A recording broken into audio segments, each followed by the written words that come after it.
All right, so today we'll start chapter 5, and this is, of course, really one of the more important topics in the entire course because it introduces two extremely important ideas, the notion of the random variable and the probability distribution. So this is really the solid foundation for everything that follows, not just here, but in stats 2 as well. So exactly what are this topics all about? What is a random variable? What is a probability distribution? All right, well, let's go through this and we'll see that these are two extremely interesting concepts. But also, I just want to point out that right about here, the calculators will be more helpful than ever before because they have a lot of capabilities of helping us with these types of problems. All right, well, we'll start with the idea of a random variable. Now, what's interesting about a random variable is that it is neither random nor a variable. What exactly is it?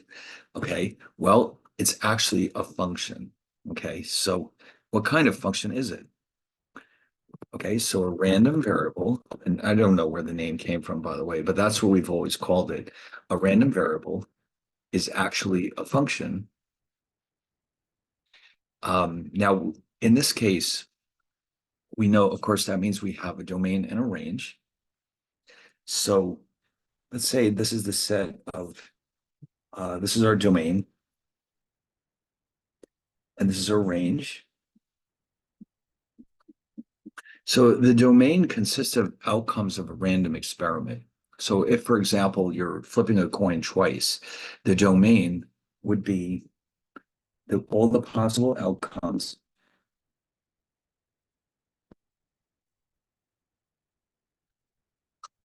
And actually, I didn't draw this as well as I might have. Hold on one second.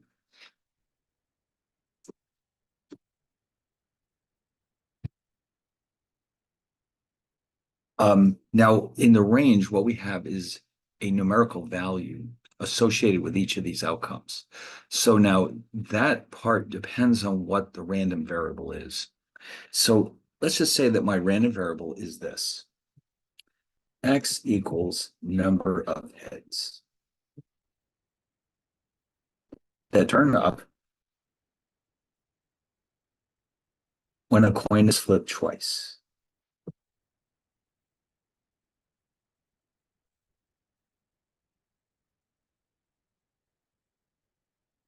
So in other words, my experiment consists of flipping a coin twice and observing the number of heads that turn up.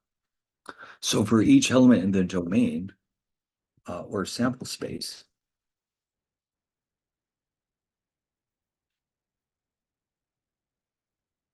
each one of these is uniquely associated with a single number, which represents the number of heads. And so, of course, you can see here, that would simply be the integers 0, 1, and 2. HH is, of course, associated with 2. HT and TH are both associated with 1. And then TT, two tails, is associated with 0. So you can think of a random variable as a mechanism for assigning numbers to the outcomes of an experiment. Formally, it is a function. The domain is the sample space. The range is some set of numbers. It could be any set of numbers. It doesn't have to be integers, for example. It could be negative. It could be literally anything. But in this case, it's restricted to the integers 0, 1, and 2. Okay, so every random variable is a function with different properties. Okay, now there's a handful of them, though, that we will see on a regular basis throughout all of our business courses. And so we'll introduce some of those in this chapter. Some of them we'll have to save for later. So what are they? Oh, by the way, before I forget, there's two basic types of random variables we might encounter. A discrete random variable can only assume one of a finite number of different values, where discrete means finite. So the example I just showed you is a discrete random variable.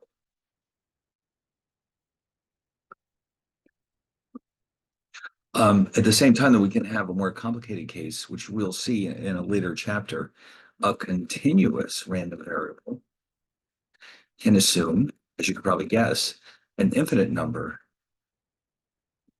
of different possible values.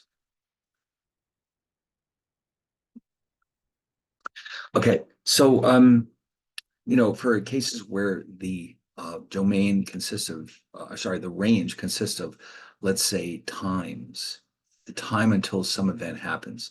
With times, we can have a fractional component. It could be, for example, if I'm trying to associate with each outcome the time until something happens, then the number of possible outcomes would actually be infinite. So that would be an infinite random variable. Like, let me just show you a quick example of this. Suppose I define X to be the time until the next customer in a bank uses the ATM. Okay.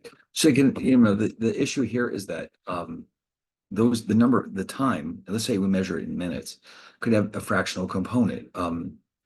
X could be, for example, 3.2172 minutes, 4.18242 minutes, etc. In other words, the number of possible values for X is infinite.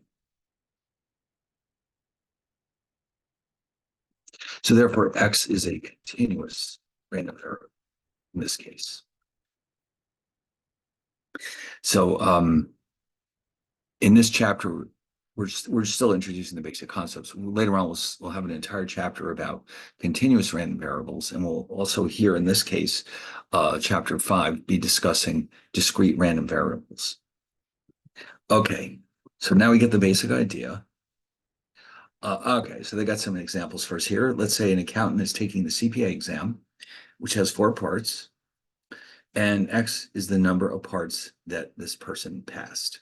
Okay, now clearly this number has to be 0, 1, 2, 3, or 4. So that means in this case, X is a discrete random variable because that's it. There's only 5 possible outcomes, and 5 is a finite number.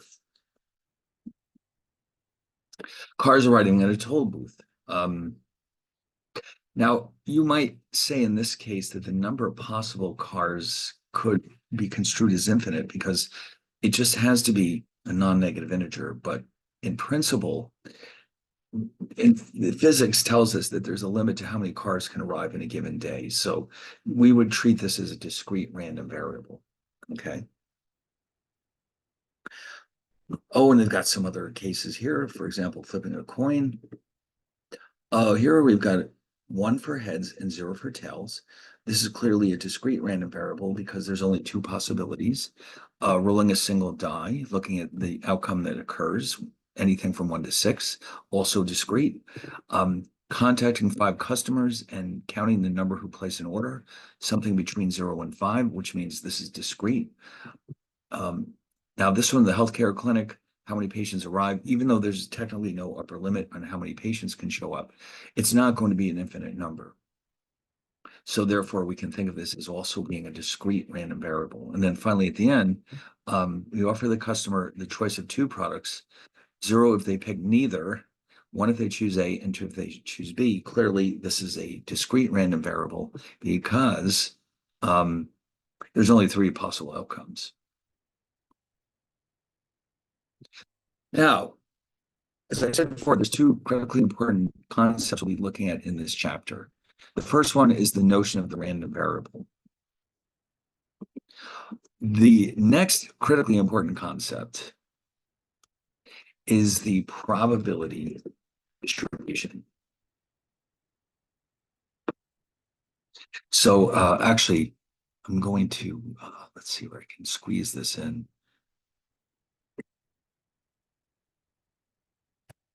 Just in case it's not clear, this chapter covers, among other things, 2 incredibly important concepts. Let's call them fundamentally important concepts in statistics.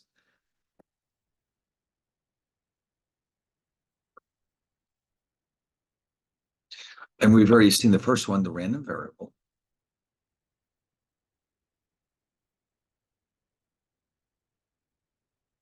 Number 2, the probability distribution. So what happens here is that you've got another function.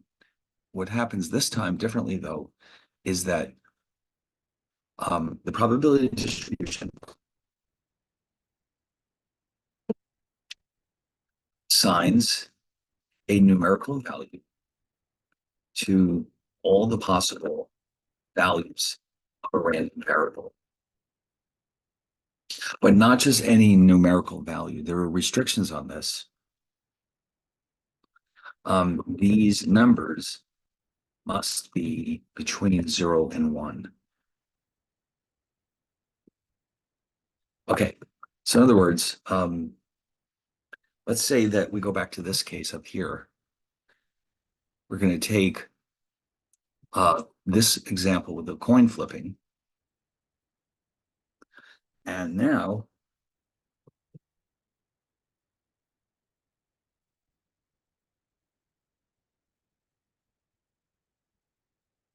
remember, X is defined to be the number of heads that turn up.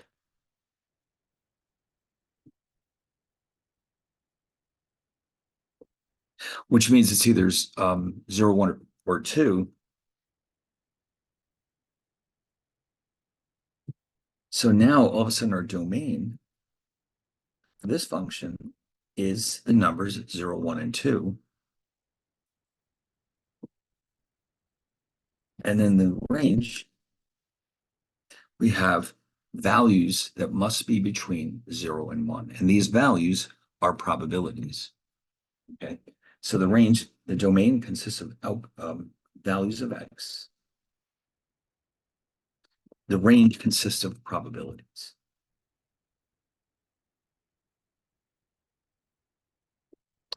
So in other words, if I flip the coin twice, there's only one way that I can get 2 heads. All 4 possible outcomes are equally likely. So that implies that this probability is 1/4 or 0.25. Same thing is true with 2.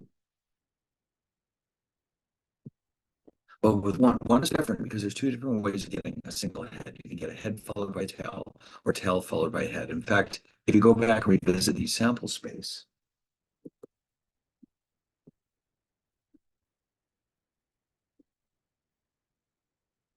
because the coins are equally likely to turn up heads or tails, that means each of these outcomes is equally likely.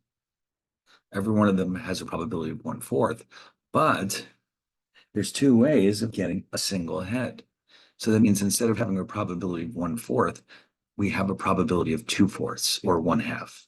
So 1 here in the domain is associated with 1/2 in the range. Okay. And so this function that you're seeing here is the probability distribution for this experiment, or for X, the random variable defined in this experiment. Okay. So this particular function here is a probability distribution. So already we've covered 2 critically important concepts: the random variable, which is assigning numbers to the outcomes of an experiment, and the probability distribution, which is assigning probabilities to the outcomes of the experiment, okay, or the numerical values of the outcomes of the experiment. In fact, if you wanted to put them together, you could do that. Have your outcomes.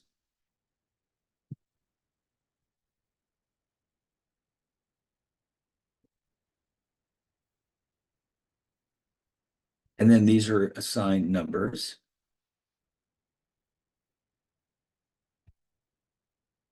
Based on a number of heads.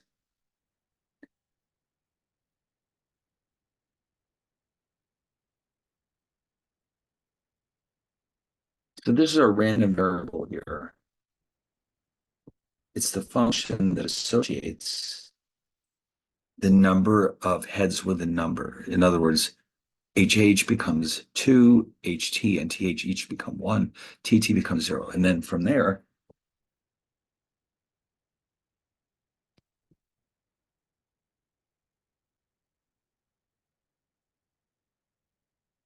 one is usually represented as f of x.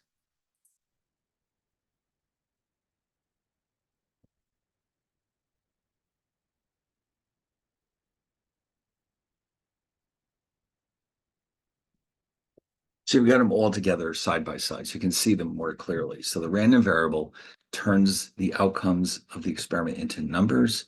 The probability distribution turns those numbers into probabilities.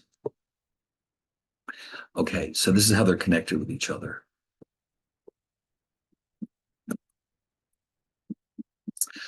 Let's see. Now, there's two, aside from this graph that I'm showing you, which is not in the slides, by the way, but you may have seen this in finite math. A probability distribution, at least a finite one or discrete one,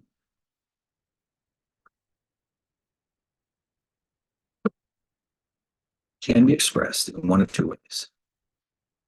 Either a table or a function. Now, clearly, it's going to be a lot simpler to work with tables. I mean, not tables, functions. The tables are nice and for very simple cases, but most of the time we'll be dealing with functions. Okay, so for example, well, this is all right. This is we'll see an example as we go along, but right now they want us to introduce some notation. Now, f of x, keep in mind, is our probability distribution. It's a function, it's the function that associates the values of x with their corresponding probabilities. So there's a couple of extremely important things we need to know about what's possible with these probabilities. For one thing, they cannot be negative. Okay, so that's a key detail here. The probabilities cannot be negative. So that's why it's written like this.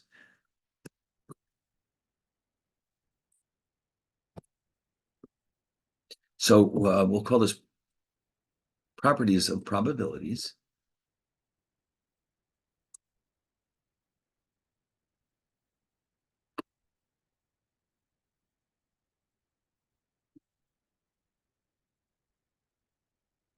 So number one, probabilities cannot be negative.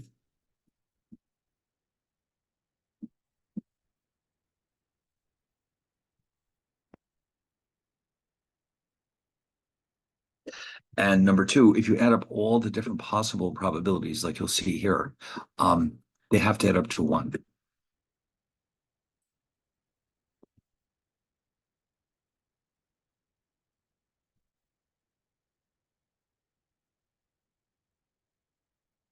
Now, by the way, when you combine those two statements, that implies that all probabilities are bounded between 0 and 1. Okay, in other words, that's the implication of these two statements. So no probability can be negative and it cannot go past 1. Now, the two endpoints are two special cases that we need to be familiar with. F of x equals 0 means that x is an impossible event.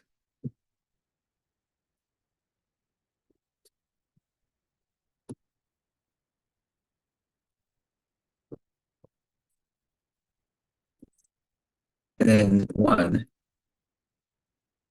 at the other extreme is a certain event. Right. So there's, and then we have everything in between. So 0 means impossible, 1 means it must happen, and then everything else falls in between. All right. Now, yeah, well, and of course, then remember this from the last chapter. Probabilities can be calculated with the classical method, which means you know in advance how the outcomes are determined. Like, for example, when you roll a single die, you know that each outcome or each face is equally likely to turn up. The subjective method means we're basing this on our opinions or judgment. And finally, the relative frequency method means that we're using historical experience to determine our probabilities. Oh, and I mentioned this last night. The relative frequency method is based on what's called an empirical discrete distribution. The word empirical means based on experience.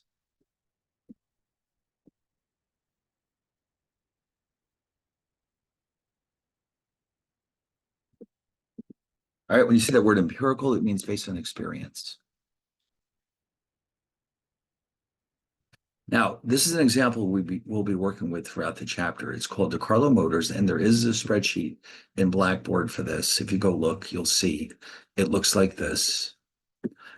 And this is what they're showing us. Now, what you're seeing here in the spreadsheet, we don't have the actual number of days. What we do have is the probabilities. So here's what happened. We have this car dealership, and they've got 300 days worth of data here. So they're using the relative frequency method to calculate these probabilities. And they're telling us that based on past experience of the last 300 days, the number of days with no cars sold is 54. With one, it's 117, all the way down to the number of days with 5 cells is 3. The grand total is 300. X, the random variable X, is the number of cars sold. That can be anything from 0 to 5. And of course, this means that X is a discrete random variable.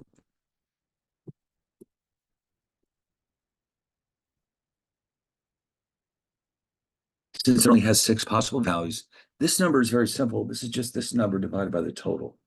Okay, that's all it is. So in the spreadsheet, I have just the X's and the F of X's. Okay, so the X is the number of cars sold, and F of X is the corresponding probability. You notice, though it doesn't say that here, they do add up to 1. We can prove it if you want to. We can just type it in down here.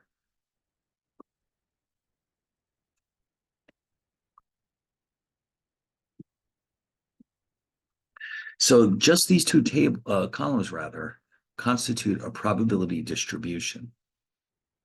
And if you notice, we got all the different possible values of X and the corresponding probabilities. And in addition, each probability is between 0 and 1, and they add up to 1. Okay? So that's how we know this is a valid probability distribution. But now we're going to take it to the next level. Okay, there's information we want to get out of this probability distribution, which will help us understand these cells. And we're going to introduce a series of measures that will help us understand the key properties of this probability distribution. What are the, by the way, here's a bar chart that represents this data. You could easily put one together here in Excel if you want to. Put insert, recommended charts, and pick, well, maybe, all right, the bars are fine.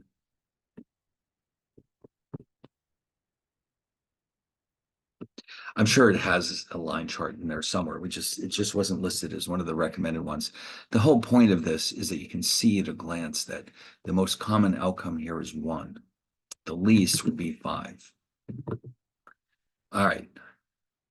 Now, of course, and by the way, we'll see later on that these types of bar charts become more and more useful as the number of possibilities grows, because here, there's only 5 or 6 of them. It's easy to see what's happening. But if you had hundreds of possibilities, you want to have one of these graphs, because otherwise it's very difficult to figure out what's going on. So anyway, what they're going to do is introduce to us some very useful probability distributions. But, okay. So here we go. These are the ones. Now, by the way, I do want to mention right up front, we will not have time to cover the last one. It's a very messy distribution, and it's not nearly as useful as the other 3. So we're going to kind of skip over that one.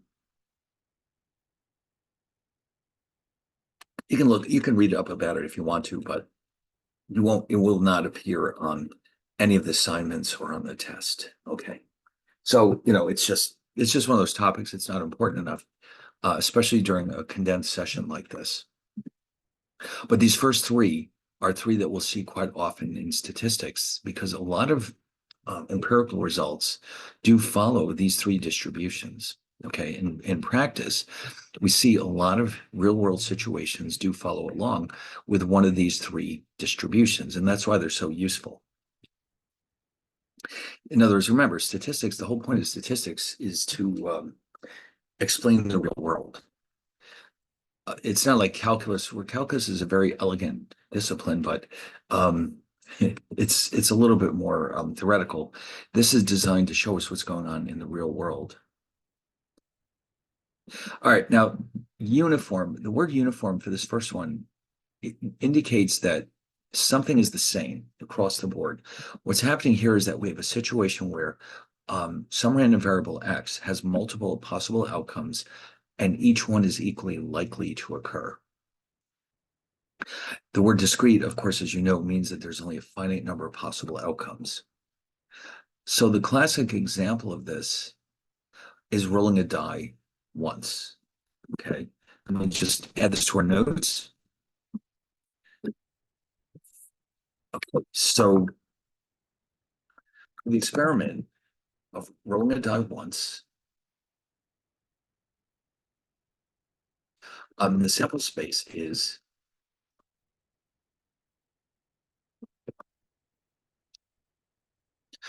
and as you know, because of the way the die is constructed, each of these values is equally likely to turn up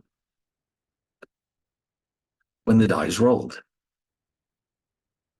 So therefore, it stands to reason that the probability of getting a 1 is the same as a 2, as a 3, as a 4, as a 5, and a 6,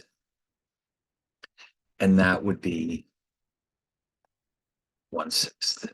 Okay. And if you notice, this satisfies the requirement that all of them add up to 1. And each individual one is between 0 and 1. So this satisfies requirements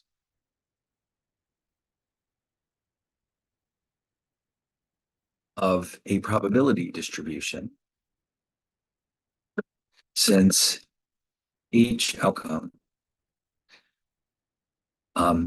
has a probability between 0 and 1. And the sum of the probabilities is 1. Okay. So that means this is our probability distribution. You could make a little chart if you wanted. It's not really necessary. It would look like this.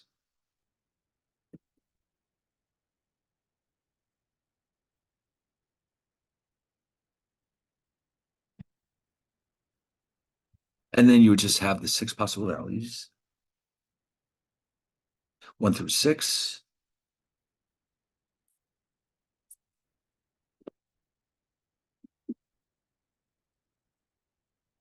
And then each one is just 1 out of 6.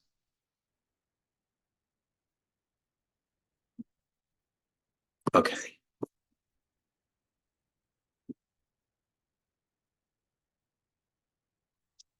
Okay. So that would be your probability distribution.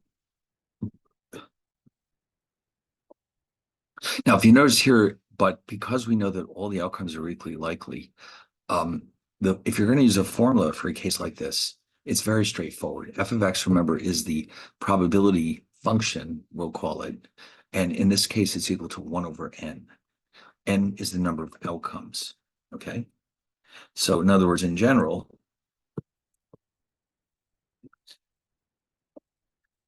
the discrete uniform distribution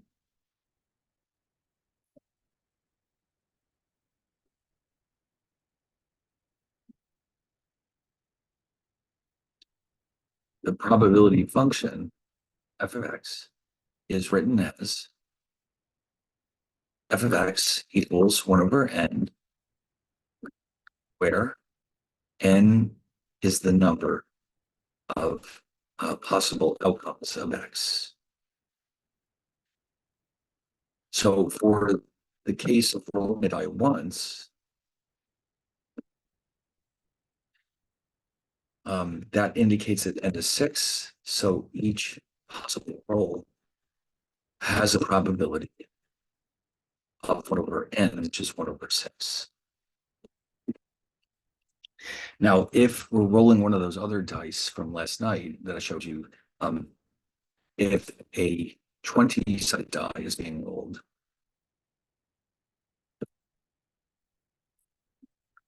then each possible outcome, which is everything from 120,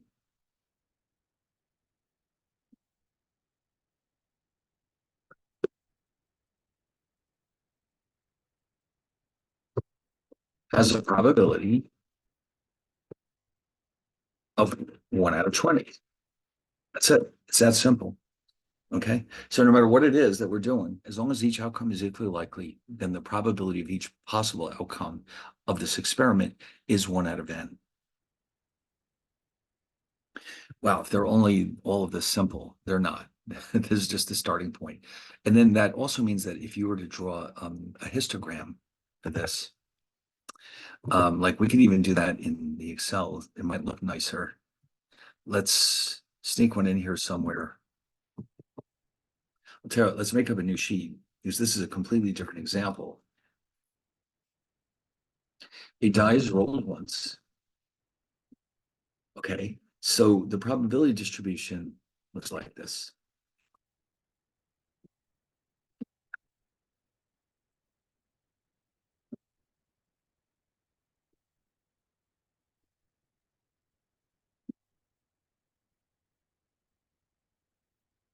And then I'm going to draw a histogram of this.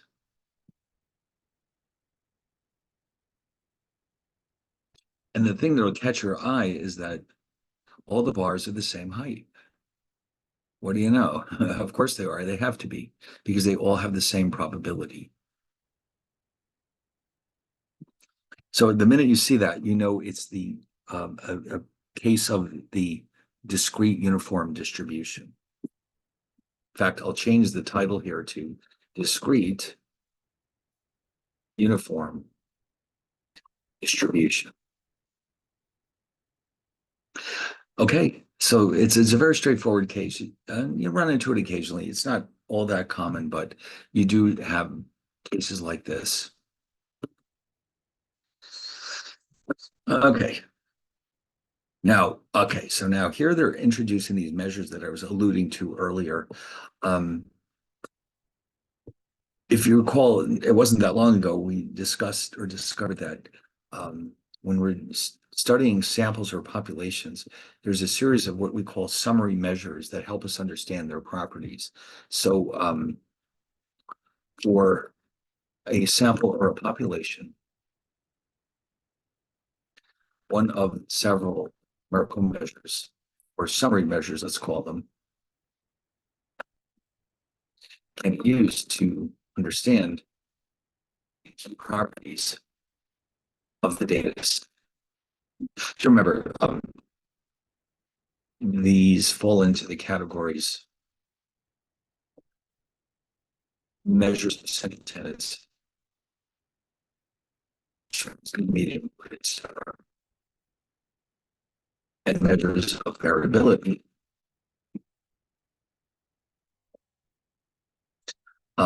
Range, variance, standard deviation, etc. The third measure that we looked at, the measures of association, were only meant for relationships between two different samples or populations. So we'll consider that separately. So for a random variable, we can define a similar set of measures which represent the key properties of the random variable. And so the ones we'll be considering are expected value, which is just another name for the mean, variance, and standard deviation. What do you know? The names are the same, but the calculations are very different. So these have the same interpretation as the mean, variance, and standard deviation of a sample or a population. What really separates them is the way they were calculated, because now these are being based on a probability distribution, which means we have to take into account those probabilities. We didn't have that with samples and populations. So we'll start with the case of the expected value which again is another name for mean.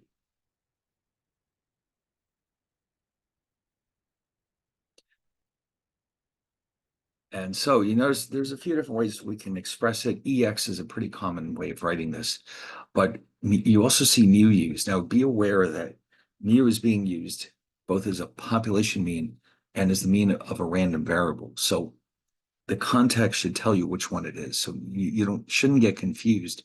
When you see a mu, is this talking about a population mean or is it the mean of a random variable? Well, it could be, it depends on the context. So they're telling you here that this is obtained by doing the following.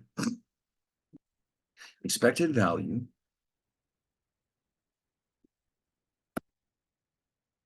is the product, actually what I should say is the sum of the products of each possible value of x and its probability. Okay, so let's just make up a quick example here. Or actually, we go back to the case where we flipped a coin twice. Let's do that. All right, so we just need the probability distribution. We don't need to show which outcomes are which. So we'll start here.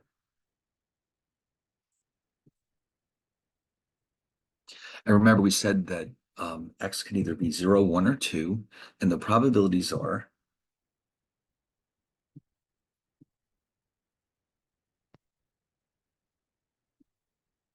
all right. Now remember, x equals 0 is the same thing as 2 heads. X equals 2 is the same as 2 tails. X equals 1 can either be heads followed by tails or tails followed by heads. So if you wanted to know, if I keep repeating this experiment many, many times, on average, how many heads should I expect to get? Well, that's the same thing as saying, what is the expected value of x? In other words, think of it as a long run average. If I keep doing this again and again and again, on average, how many heads will I get each time I flip the coin twice? That's what we're trying to find out. So it's calculated like this. So by the way, we can think of this as x1. Oh, geez, I just realized. This is something that I've done before. Every book is different. Some books use P for these probabilities, some use F. I just noticed that I was being inconsistent. This is supposed to be an F. Sorry about that. Let me see if I did this. I'll tell you what. Let's fix that here too, just to be consistent. The book we used to use P, so that's why it's going to take me a while to get used to this. I think we're good. So, but if you see me write a P, it means you know what it means. Okay, so think of this as x1, x2, x3. This is f of x1, f of x2, f of x3.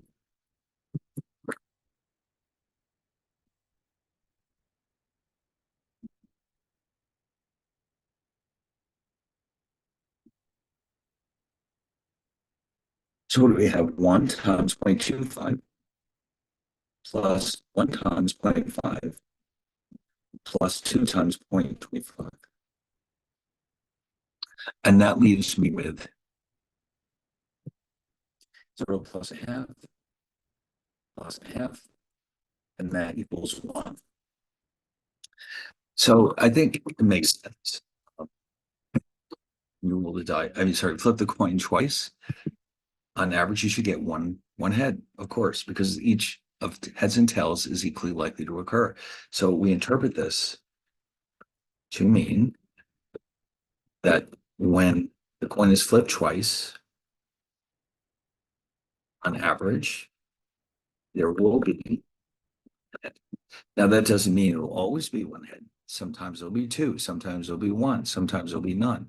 But if we do this enough times, on average, it'll work out to be one. Very good. So this is how we calculate the expected value for a discrete random variable. Now, if this were a continuous random variable, we'd have to do something a little bit differently, but the logic is the same. It's just effectively, it's a weighted average of the different x's for the weights or the probabilities.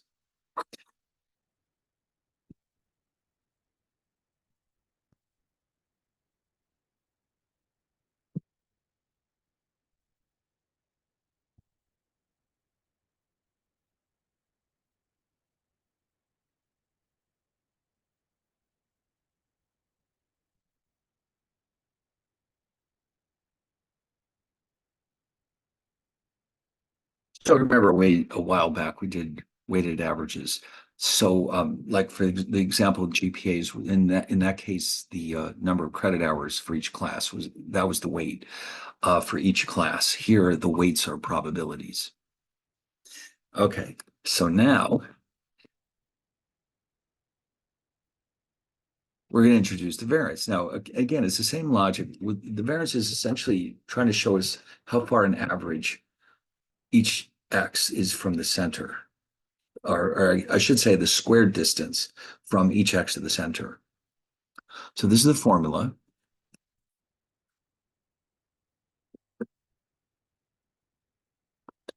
And uh, again, if you notice, they're using u as ex. It's the same thing. So in other words, in order to calculate the variance, you have to already know the expected value. So we do have that here, of course. And so let's copy this probability distribution table one more time. And so what this formula is telling us to do is this. And again, if you notice, once again, they're using sigma squared. So again, you have to watch out. The context should tell you whether this means a population variance or the variance of a random variable. Okay, so do not get confused. They are, for whatever reason in statistics, no separate notation was ever used for these cases.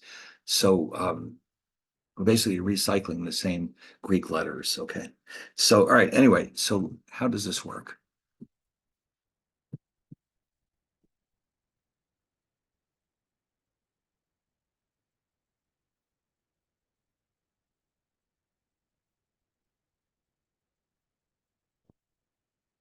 I'm going to use the X. I just prefer it. It's just I just like it better.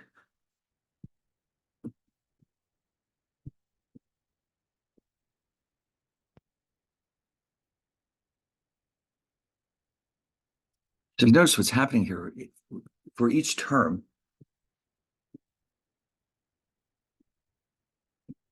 we're taking an X, subtracting the expected value, squaring the difference, and then weighting this result by the probability that X has that particular value.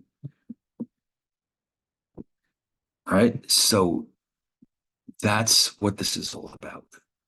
The average squared distance from each X to the mean or expected value. All right, so now we're just going to plug them in.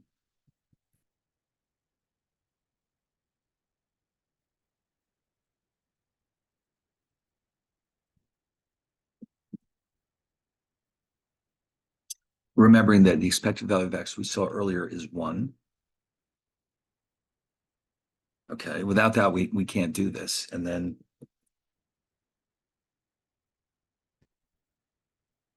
all right, so let's see what that's equal to.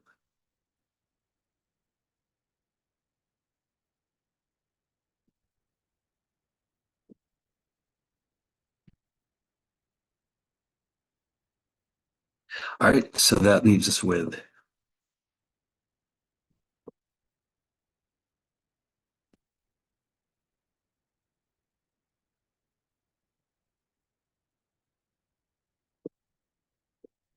0.25 plus 0 plus 0.25. It's a half. Now, the interpretation of this would be very challenging, so we're not going to even attempt it. But if you remember from the last couple of chapters ago, we also have a measure called the standard deviation, which turned out to be nothing but the square root of the variance. And the same thing holds here. So while yes, there's a complicated formula, just keep in mind that just like with samples and populations, the standard deviation of a random variable is nothing but the square root of the variance. So the formula is right here. Where okay, they didn't put it in there. All right, they must have. All right, they didn't feel the need. They just mentioned at the bottom here that sigma is the standard deviation, and this is the square root, the positive square root of the variance. Okay, so I'm going to write it out anyway.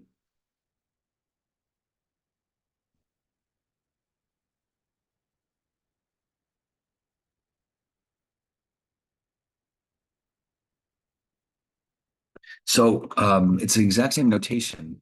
Just make sure I'm doing it the same way. X minus mu squared.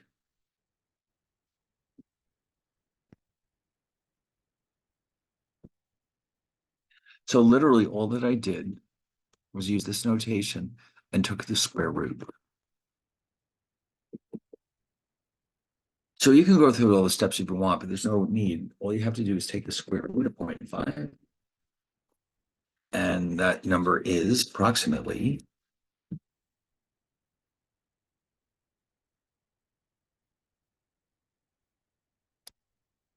0.7071.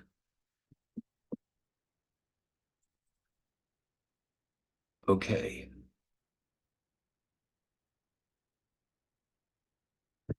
Now, I think what they're going to have us do next is try this, yeah, in Excel. So this is what I was showing you earlier. In the spreadsheet for DeCarlo Motors, we have, oh yes, you can see it's already been more or less completely finished for you, just so you can see how this works. We'll probably have an assignment where you have to do this. But first, I would like you to see how this works. So we're going to have a column, and this is just for convenience. You really don't need all three of these columns, but it's just easier to follow the logic. XF of X, you're just multiplying these two together. And now that column C is where we get the expected value from. So in other words, remember this formula. Here it is.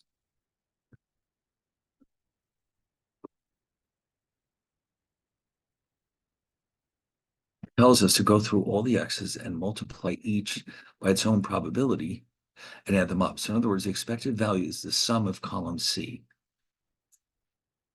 Now, this is not for the die rolling case. This is for DeCarlo Motors. All right, yeah, so you can see it's just the sum of column C.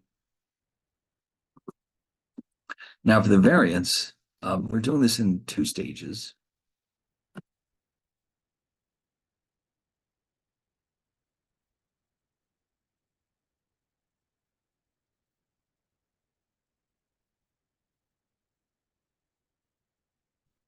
So you can see that it's x minus mu squared times f of x.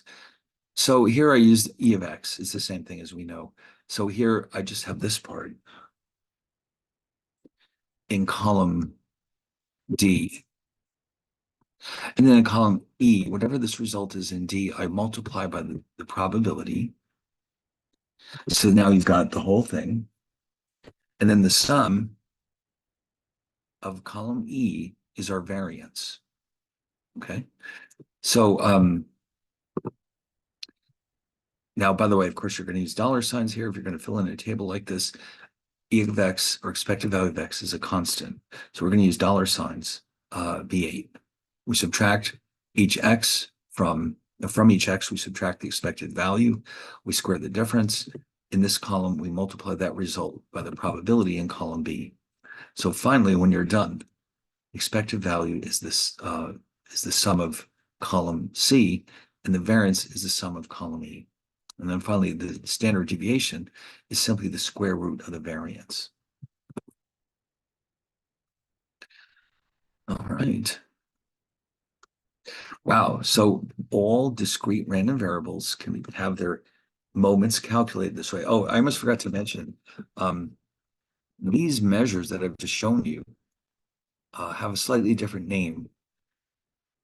The summary measures used to describe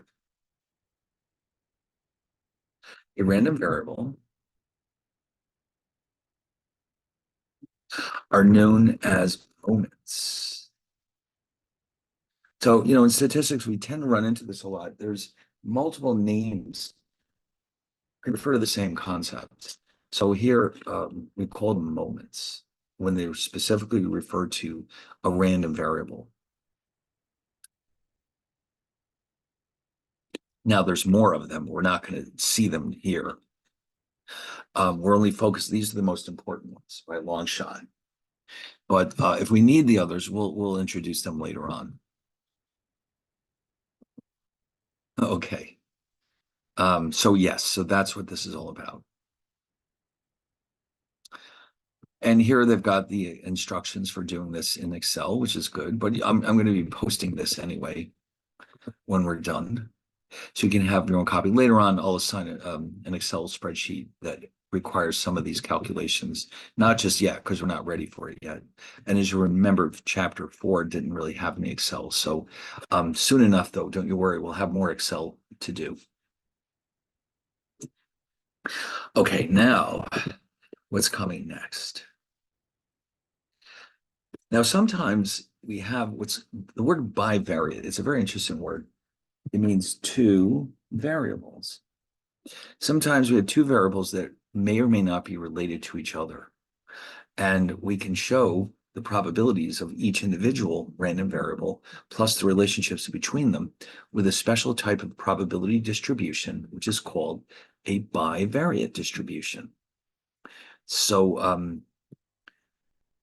what they've done here, they created one with the DiCarlo Motors. What they're going to do is assume that this company has two different dealerships. They have one in Geneva, which is in upstate New York, and Saratoga. We have to get used to the way this is written, though, because if you notice, during a given day, business day, they're telling us that, as we saw earlier, at the Saratoga dealership, the number of sales can be anywhere from 0 to 5. All right, that's the one we had earlier. Let's go back and revisit that one.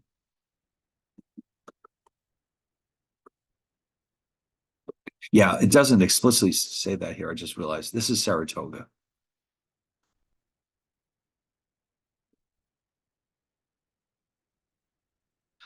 So, but then we also have Geneva, upstate New York, not Switzerland, upstate New York. At Geneva, it must be a smaller dealership because the number of possible car sales in a given day is only from 0 to 3. Now, what you're seeing in these cells now is a little bit different. 21 means that was a day when neither one had a sale. Okay. Um, this one refers to days when they each had one sale.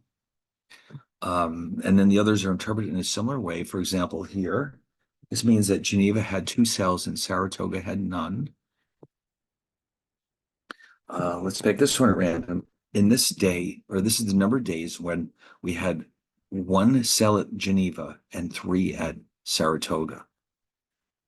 Okay, now all of those are telling us what happened at both dealerships.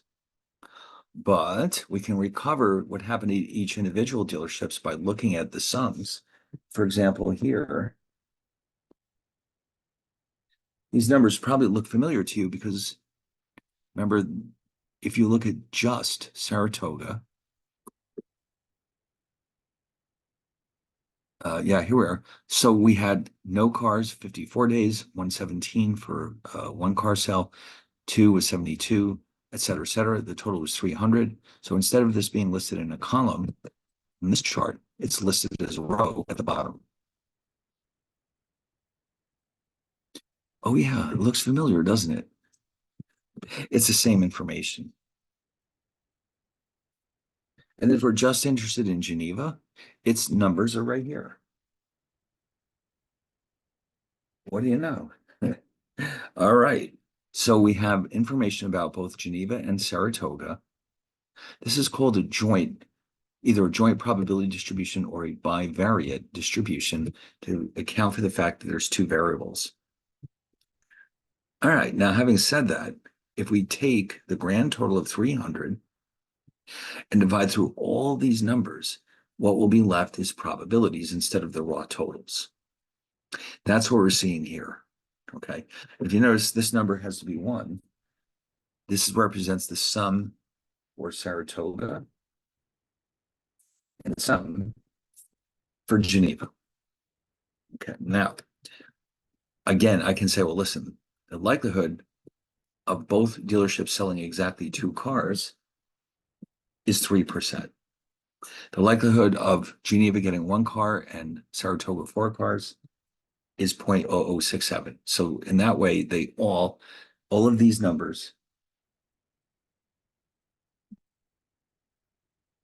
add up to 1, because that covers all the possibilities between the two dealerships. So what they're going to do here is they're going to have us create the same numbers we had earlier for Geneva, actually. So let's see. I'm sorry, before it was Saratoga, now it's Geneva. Okay, so let's see, here we go. So this is the table we had before, just the raw totals. So here is what we have. These are the results of dividing out everything by 300. So we have to watch it here. We're going to have this cell, which represents 0 cells of both dealerships, divided by the grand total, H7, but we need $signs. So now we can drag this across. Oh, not except for the totals. We don't put that for the totals.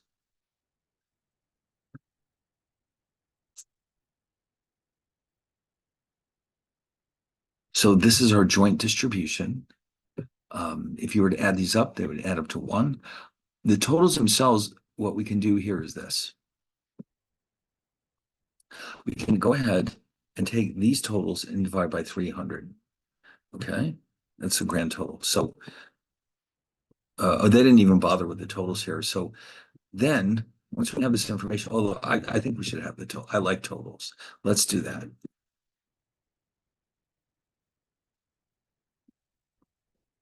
So remember the grand total, H7.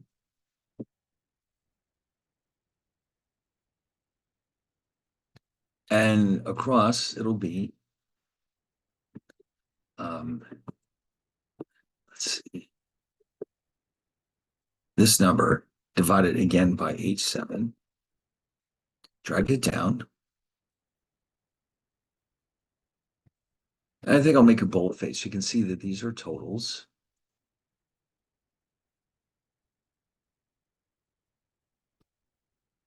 So in other words, you have totals, probabilities instead of raw totals. That's what this is for. So these two tables are actually the same information expressed in a different way. So here's what they really want you to do. They want you to calculate the moments we saw earlier, but now it's for Geneva. So they're going to have you do this. They're going to set up the same table that we had before, except that, for example, f of x, for Geneva, the probability that x equals 0 is this number right here. See, now that's the challenging part. It's the total, that row. It wouldn't be this number. This only applies when Saratoga has 0 cells. The actual total for Geneva is found down here. So those f of x's are just these numbers.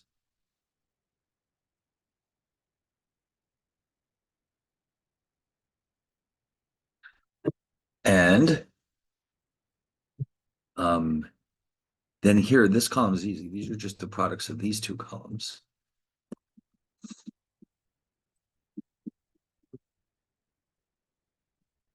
Right, so I just multiply them together for each one and just drag it down. And then the sum is my expected value.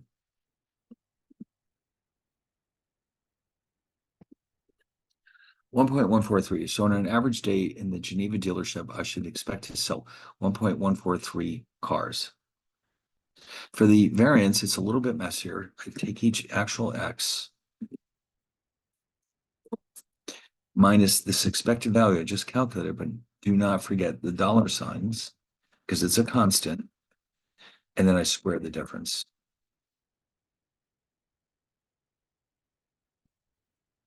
Okay. So the $signs have to be there. Drag it down. In this column, I'm multiplying this result by f of x. Add them up. The sum here will be my variance.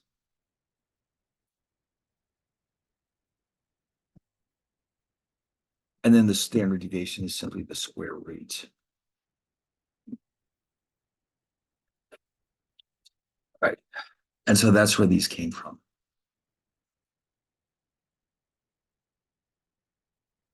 Now we could do the same thing for Saratoga. We already have actually done that before, but let's do that here. So the f of x's for the Saratogas are these. Now this is where it gets tricky because I need these numbers,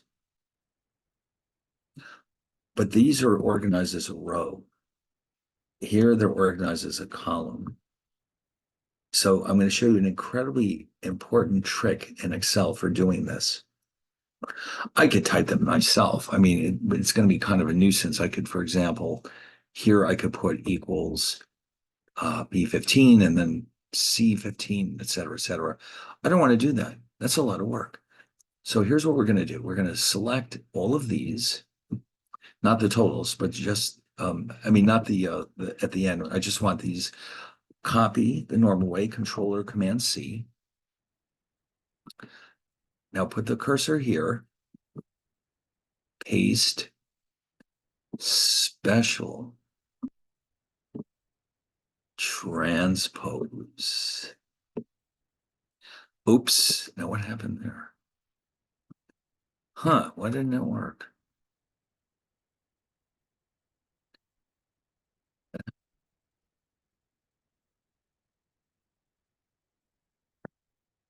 I'm going to try that one more time. I'm not sure why that went wrong. I do this all the time.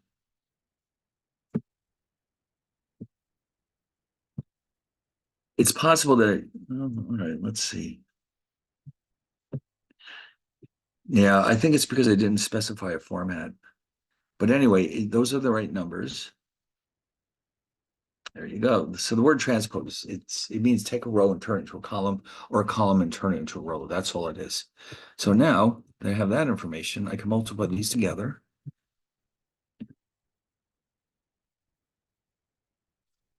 Like we've done before. Drag it down. The expected value is the sum of this column. 1.5 on average each day, we sell 1.5 cars at Saratoga Motors. And oh,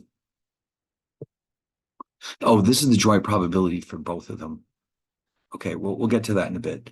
So here I have X minus expected value, which is B35 squared. Drag it down. And then, of course, in this last column, I'm simply multiplying this result by f of x. And that sum is what I need for my variance.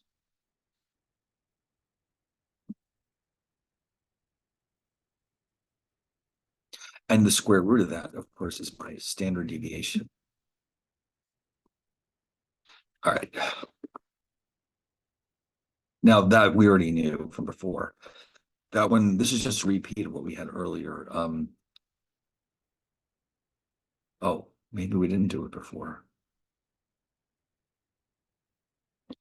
Huh, I guess we did apply differently. Now, this is a little bit trickier because what's happening here is these are sums. You see how it says here, sum. There was 0 here means that you are including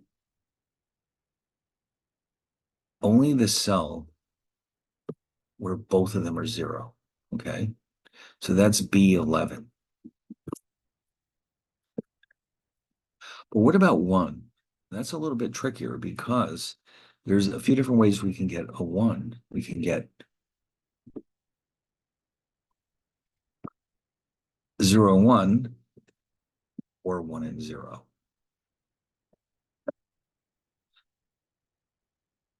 Oh, I'm sorry. I'm grabbing from the wrong table. It's got to be the joint table with probabilities. Whoops. Well, that explains that. Equals 1 and 0, 0 and 1. because we only are looking for the cells that between the two dealers, we have cells of one car. All right. By the way, I'm going to show you another helpful trick here. In order to avoid scrolling up and down 100,000 times, I'm going to split the screen. Now it'll split it in two different directions. I only need the one, so I'll double click this and get rid of it.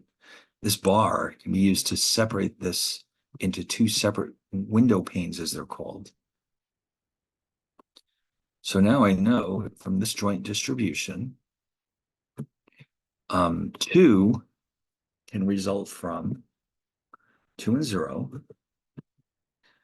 1 and 1, and 0 and 2. Huh. About 3. How many different ways can that happen?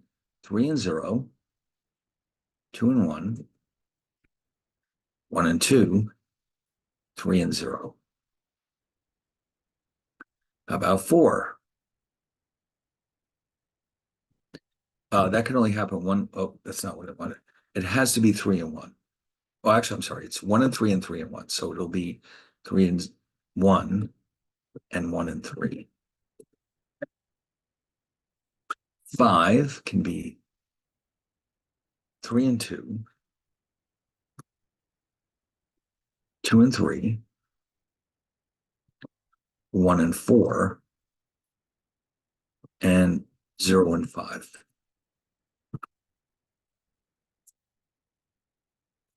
6 come about from 3 and 3, 2 and 4, 5 and 1. 7 is a result of 3 and 4, or 2 and 5. And finally, the only way we can get an 8 is to do 3 and 5. Now, just in case I missed one of them, I'm going to add these up because there's always a chance of that.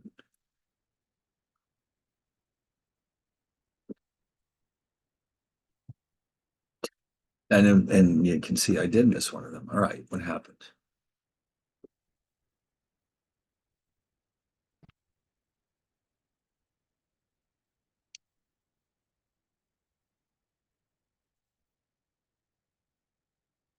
All right, let's run through it real fast and see where I missed it.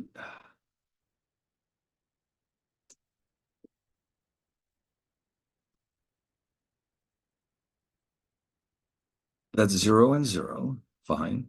That's only one way. All right, this one looks good. 1 and 0, 0 and 1. 2 would be the result of 2 and 0, 1 and 1, 0 and 2. That's fine. 3 could come about from 3, 0, 2, 1, 1, 0, and 0, 3. This is probably the one. It's going to be 3 and 1, 2 and 2, 1 and 3, 0 and 4. All right, let's see if that did the trick. Yeah, it did. All right, so I goofed it up at one point. Now, this is the joint probability distribution for both of them. The rest of it is exactly the same. You've got x times f of x. The sum is, or the expected value is the sum of column C.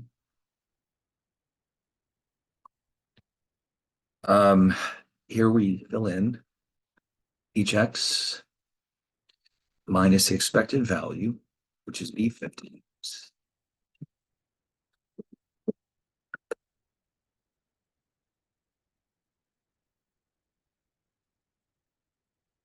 That's right, isn't it? No, something. Wait a minute. C41 minus B. No, that's it. Okay. And then,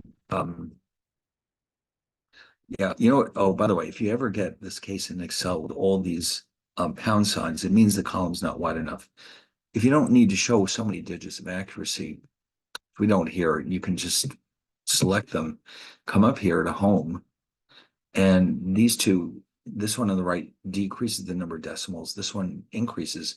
So we can, yeah, you can get rid of a bunch of them. We don't need that many. And then this last one is simply the product of this one with f of x. Again, you got a lot of digits there. You probably don't need that. If I wanted to match up with what I've got here, select one of these cells, hit this little paintbrush, which is called the format painter, and you just drag it down. Wow. And so this variance is the sum of column E. And of course, this is the square root. All right. So hopefully I didn't overlook something. No, something, no, oh my God, no, something's not right.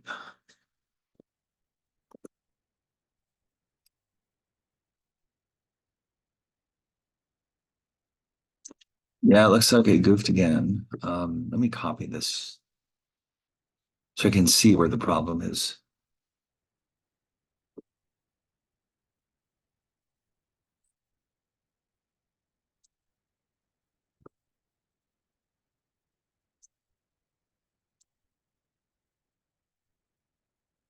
Yeah, this one is, oh my God, something's not right. Well, this part is fine. Um,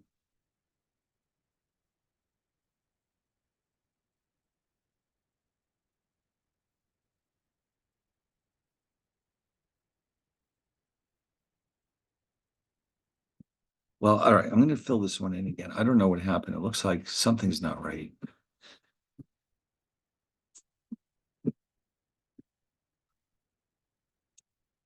Expected value is B50 with dollars.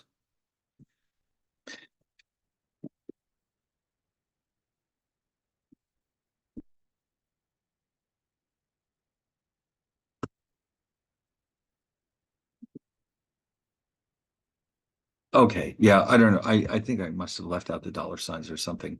Anyway, it's fine now. All right, great. Oh, wow, that was a lot of work. Now, I don't think any of the MindTap assignments will ask you to do quite that much. That was a lot of calculations, but you might have to be working on these individual tables. It's probably going to ask about that, but the joint probability table, I'd say it's probably less likely that you'll have to do one of those in MindTap. In the beginning of the course, I went through and I carefully looked at what was required, and I stripped out the ones that looked a little, let's say, excessively time consuming. So I'd say that's not likely, but it's good practice. So after all that, whatever's coming next must be very straightforward. Here it is. Well, what they're going to do now, of course, if you remember, we've already discussed measures of association, covariance and correlation. Well, we can do the same thing here. Formulas, there are some shortcuts if you've already done all of this work. Now, by the way, they're using notation that's maybe a little different than what we had before. It's variant. They're calling it variance with a subscript of x and y. That is supposed to indicate the covariance between them when they're random variables. Okay, so see this can be it's the same problem with every stats book. They're all using slightly different notation. So just be aware that this could have been written like this. This could have been written like this.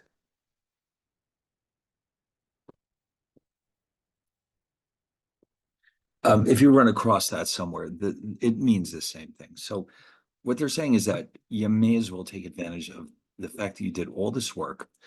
You don't have to do this formula all over again. For the covariance, what you need is the variance of x plus y, this number, minus the variance of x. Now, x in this case is Geneva.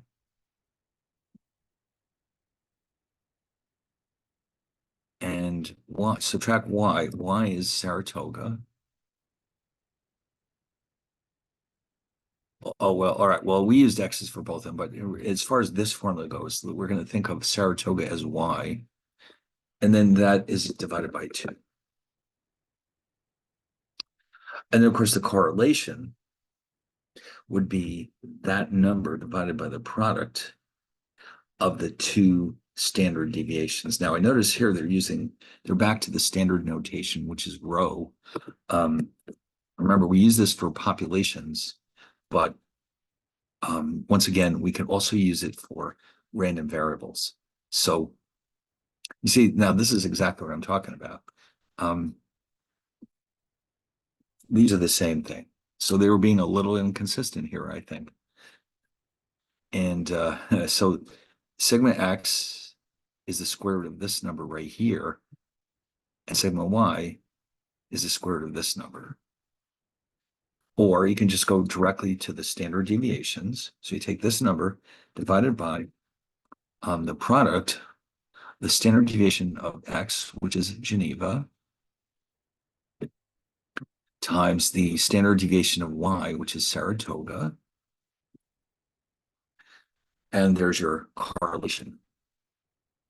And remember what this means. It means there's a kind of weak but positive relationship between the cells at the 2 dealerships. Okay, remember, positive means they both go in the same direction. Negative means they go in opposite directions. 0 means they're not related to each other. And the correlation coefficient can be anywhere from 0 to 1. The 0.125 is a fairly weak but positive relationship.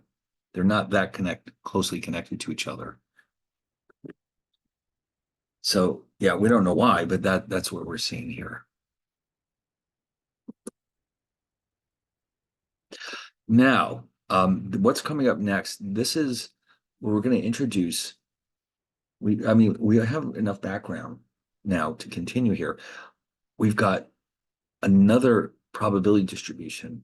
The first one that we saw, the first specific case, was discrete uniform.